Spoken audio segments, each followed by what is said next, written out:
Mayor ఎలక్షన్లో Telugu Desam party పోటీ చేయడంలా అవినీతి చేసిన మేయర్ను తొలగించాం. ఆ తర్వాత ఎలక్షన్ కమిషన్ ఎన్నిక జరుపుతూ ఉంది. ఆ ఎన్నిక మీద కూడా కోర్టుకు పోయిన పెద్ద మనుషులు వీళ్ళంటే వేరే వాళ్ళు ఎవరు మేయర్ కాకుండా తెలుగుదేశం పార్టీ పోటీ చేయడంలే. తెలుగుదేశం పార్టీ పోటీ చేస్తే మీరు ఎన్నికను అడ్డుకొని కోర్టుకు పోయిన అర్థం ఉంది.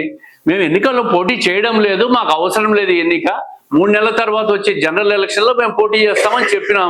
అప్పుడు కైవసం చేసుకుంటాం, దీంట్లో అనుమానం లేదు.